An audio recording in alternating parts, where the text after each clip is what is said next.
এই যে এখানে আমি কপির ডাঁটাগুলো নিয়েছি কচি কচি থেকে, আর আলু, বেগুন, সিম, বিনস, টমেটো, গাজর, মূলো, এই সব রকম দিয়ে আমি একটা চচ্চড়ি বানাবো।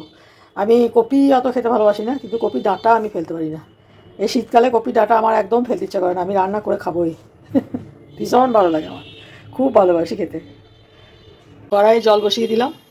আমি কপি ডাঁটা এগুলোকে সেদ্ধ করে নিই ভালো করে, সবই সেদ্ধ করবো অল্প অল্প করে। কপির ডাঁটা, আলু, মূলো, এগুলো গাজর, এগুলো সেদ্ধ করতে হবে। তো জলটা বসালাম। এই যে কপির ডাঁটাগুলোকে আগে সেদ্ধ করে নিই একটু ভালো করে, যত শক্ত হয়ে থাকবে সেদ্ধ করে নিতে হবে আগে। এবারে আমি আলু আর গাজরটা দিয়ে দিই এর মধ্যে, এগুলো টাইম লাগে সেদ্ধ হতে। এই যে মূলোটা দিয়ে দিলাম, গোটা টমেটোটা দিয়ে দিলাম, পরে আমি ভেঙে নেবো। কপির ডাঁটাগুলো ভীষণ করছি, তাড়াতাড়ি সেদ্ধ হয়ে গেলো। এবার আমি একটু ভাপিয়ে নিই, কারণ সিমের মধ্যে অনেক সময় পোকা টোকা থাকে, আর তাছাড়া সবজি এখনকার দিনে এত সার থাকে, দুটো পাল্টা যাই হোক আমি একটু ভাপিয়ে নিই বিনসটা আর সিমটা। এগুলো আমার ভালোভাবে সেদ্ধ হয়ে গেছে, আমি এবার এটাকে জল ঝরাতে দেবো। ভালোভাবে সেদ্ধ হয়ে গেছে, একদম কচি কচি ফুলকপি ডাঁটাগুলো। একটু কড়াইয়ে তেল দিলাম, সর্ষের তেলে বড়িটা ভেজে নিই। বড়িটা একটু লাল লাল করে ভেজে নিই।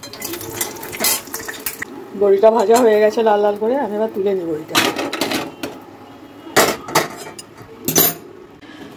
আমি বেগুনটাকে একটু ভেজে তুলে রাখতে হবে, কারণ বেগুনটা যদি এর সাথে সব সাথে দিয়ে দিই ঘেটে ঘা হয়ে যাবে, বেগুন আর দেখতে পাওয়া যাবে না, সেই জন্য বেগুনটা ভেজে তুলে রাখবো।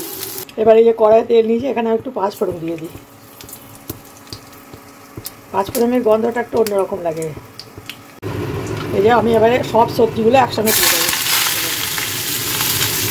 এবার ভালো করে নাড়াচাড়া করতে হবে।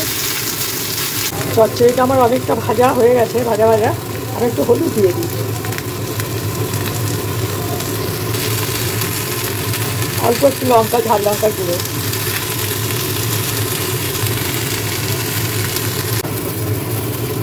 এবার আন্দাজ মতো নুন দিয়ে দিই। আমি আবার হাতে সারা দিতে পারি না, আমার একদম আন্দাজ হয় না চামচে। নুন দিয়ে দিলাম, তো লঙ্কা, ঝাল লঙ্কার গুঁড়ো দিয়েছি বলে দুটো আমি কাঁচা লঙ্কা দিলাম। তোমরা যেমন ঝাল খাও সেরকম ঝাল দিতে পারো, আমাদের ঘরে অনেকে ঝাল খায় না বেশি। আমি ভালোবাসি বলতে হবে না।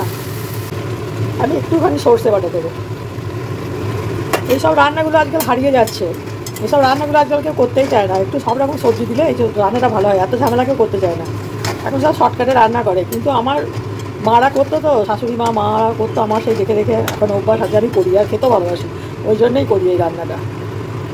অনেকে করে না।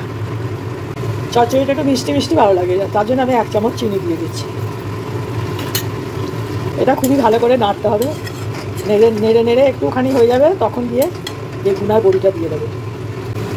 এই রান্নাটায় যে কপির ডাঁটাটার একটা গুণ আছে, বা অনেক রকমের সবজি পড়েছে, তো সবজি তো আলাদা আলাদা করে রান্না করে খাওয়া যায় না, এরকম ধরনের একটা রান্না করলে সব সবজিটা পেটে যাচ্ছে। তো এখনকার দিনে তো অত সবজি টবজি সবাই ভালোবাসে না, বিরিয়ানি, চিলি চিকেন, মাটন কষা এইসব ভালোবাসে, কিন্তু আমাদের ওসব তো খাই অল্প স্বল্প। বিরিয়ানি একদম পছন্দ করি না, কিন্তু মটন ফটন খাই ঠিকই, কিন্তু আমাদের এই দিয়ে আমরা আধেক ভাত খেয়ে নেবো প্রচণ্ড ভালো। আর বেশি বলতে গেলে বলবো আর ডাক্তারি করতে হবে না, তোমরা খাও, সেই জন্য বলারও কিছু নেই, আমি করি খাই। এবার ওপর থেকে একটু ধনে পাতা দিয়ে দিই, গন্ধটা খুব সুন্দর লাগবে খেতে। অনেকে আবার ধনে পাতার গন্ধ সহ্য করতে পারে না, আমার কিন্তু খুব ভালো লাগে। বললাম না, মানুষ যেগুলো খায় না আমার সেগুলো ভালো লাগে। এই যে বেগুনটা আগে থেকে ভেজে রেখেছিলাম, এর সাথে দেওয়া যাবে না, একদম ঘেটে যাবে, ওই জন্য ওপর থেকে একটু দিয়ে দিচ্ছি। আর এই বড়ি ভেজে রেখেছিলাম, বড়িটা একটু ছোটো করে ভেঙে ওপর থেকে দিয়ে দিচ্ছি। হয়ে গেল আমার চচ্চড়ি। এই যে আমার চচ্চড়ি রেডি হয়ে গেছে। ভিডিওটা কেমন লাগলো একটু জানাবে। বাই, আবার অন্য কোনো ভিডিও নিয়ে চলে আসবো নতুন। সবাই ভালো থেকো, আমি ভালো আছি।